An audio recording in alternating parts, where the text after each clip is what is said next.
Assalamualaikum warahmatullahi wabarakatuh. Semangat pagi teman-teman sekalian.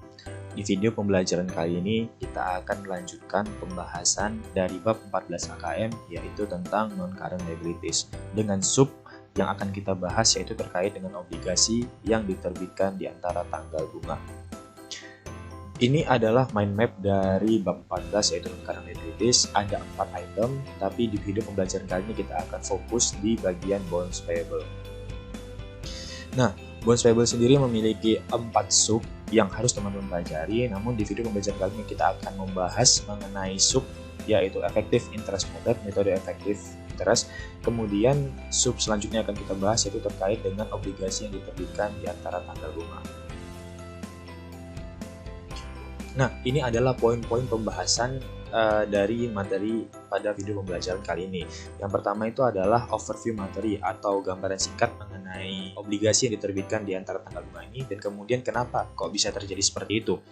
Kemudian yang kedua kita akan membahas mengenai bagaimana cara menilainya. Karena kan seperti yang teman-teman tahu ini kan kasusnya beda ya dengan kasus yang biasa teman-teman pelajari.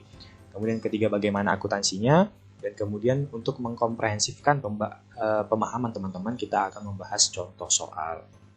Ini adalah overview materi dan mengapa bisa terjadi. Jadi begini teman-teman, ketika perusahaan itu menerbitkan obligasi, itu biasanya tidak langsung laku. Kenapa kak kok bisa tidak langsung laku? Karena di sini ada ketidaksempurnaan pasar. Ketidaksempurnaan dalam pasar ini diwujudkan dalam bentuk ketidaksempurnaan informasi. Jadi kan kalau misalnya nih kita pengen beli atau ada interaksi antara pembeli dan penjual, itu kan informasinya itu harus sampai tepat waktu dan sampai kepada orang yang tepat. Walaupun informasi sampai tepat waktu tapi tidak pada orang yang tepat kan berarti obligasi itu juga tidak akan terjual kan. Nah, kurang lebih seperti itu analoginya teman-teman. Itu yang kemudian bisa menyebabkan adanya lag atau space atau jarak dari tanggal penerbitan sampai dengan tanggal lakunya obligasi. Nah, lalu kak bagaimana cara kita menilainya gitu ya? Nah, cara menilainya itu kita tetap menggunakan konsep present value. Nah, di video pembelajaran kali ini kakak akan tampilkan dua cara gitu ya, ada cara 1 dan cara 2. Tapi ya kita tetap akan menggunakan cara 2 yaitu pada saat nanti teman-teman mengerjakan tugas atau pada saat ujian. Cara 1 ini hanya bersifat untuk menambah wawasan teman-teman saja. Nah, jadi coba kita bahas dulu cara 1. Nah, cara 1 ini sebenarnya kita tuh harus mundur dulu ke belakang baru kita kemudian maju ke titik lakunya gitu. Nah, sebagai contoh misalkan ya perusahaan menerbitkan obligasi jangka waktu 5 tahun diterbitkan pada tanggal 1 Januari annually tiap tahun pembayaran bunganya. Nah, jadi kalau misal kita mau gambarin nih, nah berarti kan di sini ada tanggal 1 Januari gitu ya. Tanggal 1 Januari. Nah, ini adalah titik penerbitannya dan kemudian dilanjutkan dalam soal kalau dia itu baru laku katakanlah di tanggal 1 Mei gitu, tanggal 1 Mei. Nah, berarti kan di sini teman-teman bisa melihat ada lag ya. Ada apa namanya? Ada jarak antara tanggal 1 Januari sampai tanggal 1 Mei antara tanggal penerbitan dan tanggal lakunya obligasi itu sendiri. Nah, cara 1 ini didefinisikan dengan nanti teman-teman itu hitung dulu present value di tanggal 1 Januari ini. Baru teman-teman melakukan yang namanya amortisasi lalu kemudian sampai pada tanggal 1 Mei dan kemudian carrying value di tanggal 1 Mei ini teman-teman jadikan sebagai present value dari obligasi tersebut. Nah, untuk cara yang kedua itu sebenarnya lebih sederhana lagi, tetap menggunakan rumus present value biasa, hanya saja N-nya diganti. Jadi kan tadi obligasinya jangka waktunya kan 5 tahun kan ya. 5 tahun dan di sini kan ada lag sebesar 4 bulan ya. Ada lag sebesar 4 bulan. Nah, berarti nanti di sini N-nya itu adalah sebesar 5 tahun ini. Teman-teman kurangkan dengan 4 bulan ini. Berarti N-nya itu nanti akan sebesar 4 tahun ya, 4 terus 4 bulan berarti 8/12 12 atau bisa teman-teman sederhanakan menjadi 4/2/3. Nah, sekarang kita lanjut bagaimana akuntansinya. Nah, untuk akuntansinya sebenarnya sederhana teman-teman, atau tidak jauh berbeda dengan yang sebelumnya. Namun di sini ada 2 item penting yang perlu teman-teman ketahui. Yaitu yang pertama, karena ini ada lag, dan sementara itu kan kalau bicara mengenai obligasi itu kan ada ini ya, ada sertifikat, yang artinya kan dalam sertifikat itu di tanggal pembayaran bunga si issuer atau penerbit akan membayar secara penuh. Nah, atas konsekuensi itu, sementara kan ada periode yang tidak di-cover oleh investor, maka investor itu harus mengcover periode itu dengan cara membayarkan terlebih dahulu bunga kepada issuer. Baru nanti kemudian pada saat tanggal pembayaran bunga, baru nanti issuernya akan membayar sebesar brutonya atau sebesar utuhnya. Jadi tidak dibayar sebesar netonya, seperti itu teman-teman.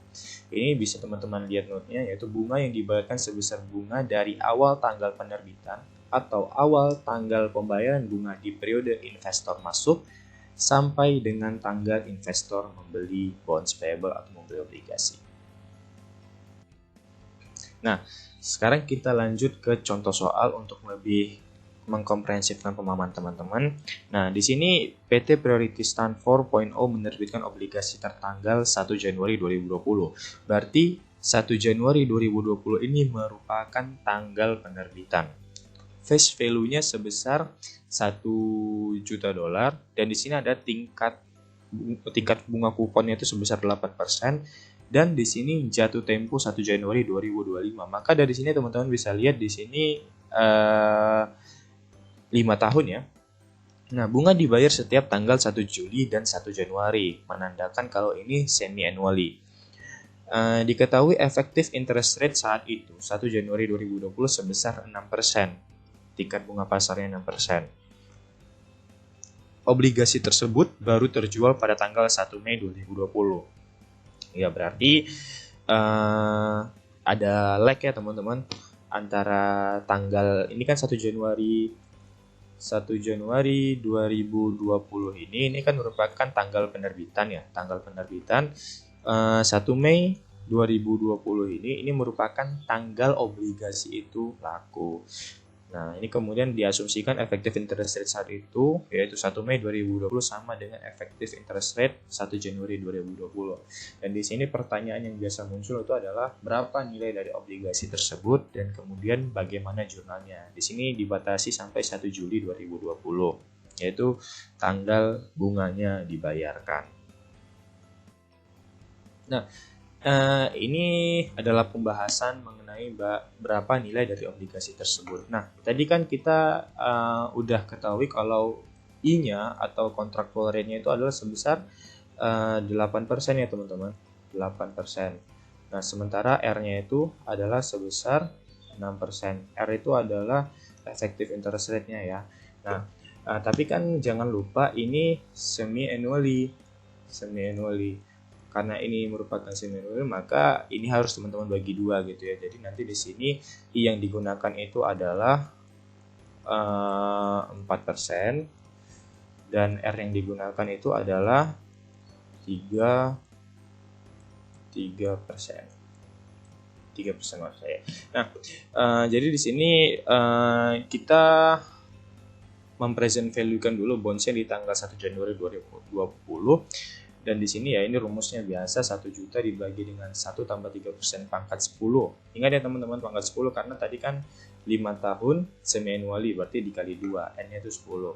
Dan kemudian di sini I-nya 4%. Nah, dilanjutkan terus kemudian didapatlah hasil $1 juta, $85.302,03. Nah, kemudian kita kurangkan amortisasi. Karena ini kasusnya premium ya, ini pasti premium nih, ini premium,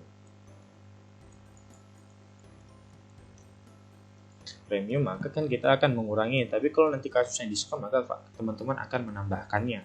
Seperti itu teman-teman. Nah, di sini interest to be paid-nya 4% dikali 6 dikali $1 juta, yaitu sebesar sekian. Terus kemudian kita kurangkan dengan interest expense-nya, 3% dikali dengan ini dikali dengan periodenya itu yang 4/6 ya. Karena kan dari 1 Januari sampai dengan 1 Mei, itu kan 4 bulan. Nah, baru kemudian dapatlah kita amortisasinya itu sebesar 4.960,63 dolar. Barulah di sini kita bisa dapatkan, ini kan sebenarnya carrying value per tanggal 1 Mei 2020. Itulah yang kita gunakan sebagai tadi kan kita bahas cara dari obligasi tersebut di tanggal 1 Cara yang kedua ini cukup simple karena kita tinggal ganti N-nya saja, tapi dengan menggunakan rumus yang biasa gitu teman-teman. Tidak ada perbedaan dari rumus yang sebelumnya. Di sini hanya terdapat perbedaan di bagian sini aja nih. N-nya itu adalah 92/6. Tadi kan 5 tahun ya. 5 tahun. 5 tahun kan ada lag sebesar 4 bulan ya. Ada lag sebesar 4 bulan. Nah,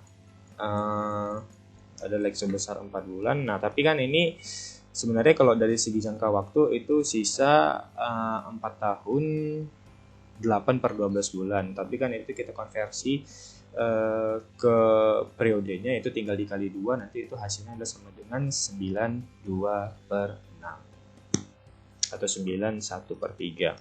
Didapatlah present value dari bonds payable di tanggal 1 Mei 2020 itu sebesar 1.080.365,88 dolar.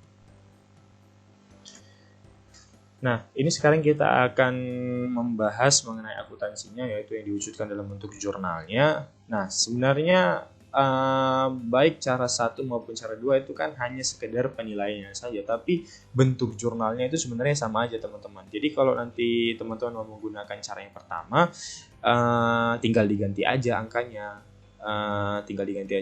Sementara kalau menggunakan cara penilaian yang kedua ya menggunakan basis penilaian yang kedua. Jurnalnya sama. Nah, maksud saya akunnya sama gitu ya. Nah, jadi di sini kan kejadian pertama itu adalah si investor akan membayar terlebih dahulu bunganya, yang bunga yang tidak di-cover kepada issuer ya. Maka nanti di sini akan ada jurnal cash pada interest expense, yaitu sebesar 4/6 dikali 4% dikali 1 juta, yang hasilnya itu adalah sebesar 26.666,67. Nah, kemudian yang kedua itu adalah dia menerima, si issuer atau penerbit akan menerima cash dari penerbitan obligasi itu, yaitu sebesar, ya ini tadi angka ini merupakan angka penilaian yang kedua gitu ya teman-teman. Kemudian di tanggal 1 Juli, nah ini kan sebenarnya jurnal amortisasi gitu ya teman-teman. Artinya dia bayar bunga sekaligus mengamortisasi, dan di sini teman-teman bisa lihat cash yang dia bayarkan itu kan penuh ya, 4% dikali 1 juta dolar. Dia nggak bayar 4% dikali 2/6 gitu, enggak, tapi 4% tok gitu langsung. Sebesar 4% kali 1 juta dolar sebesar 40.000. Kemudian interest expense di sini ya berarti nanti tinggal ditambahkan 26,66.67 ini ditambah dengan interest expense selanjutnya. Artinya dimulai dari 1 Mei tadi ke 1 Juli. Nah, ini kemudian didapatlah hasil sebesar 37.470,33, dan kemudian selisih antara kas yang dibayarkan dengan beban bunga itu adalah sebesar 2529,67 yang kemudian akan mengurangi nilai tercatat dari obligasi tersebut. Nah, kita sudah sampai di akhir dari video pembelajaran, dan untuk sebagai rangkuman, ini ada poin penting yang perlu teman-teman ketahui. Yang pertama, obligasi yang diterbitkan oleh suatu perusahaan biasanya tidak langsung laku dikarenakan adanya ketidaksempurnaan pasar. Sekali lagi, ketidaksempurnaan pasar ini diwujudkan dalam bentuk ketidaksempurnaan informasi. Itu ya teman-teman. Kemudian yang kedua, penilaian yang lazim digunakan pada saat ujian maupun pada saat nanti teman-teman mengerjakan tugas itu adalah cara yang kedua. Yang ketiga, jangan lupakan 2 item penting terkait jurnal materi subbab ini. Selebihnya sama dengan jurnal di subbab sebelumnya. Oke teman-teman, sekian materi di video pembelajaran kali ini. Semoga dapat dimengerti. Wassalamualaikum warahmatullahi wabarakatuh.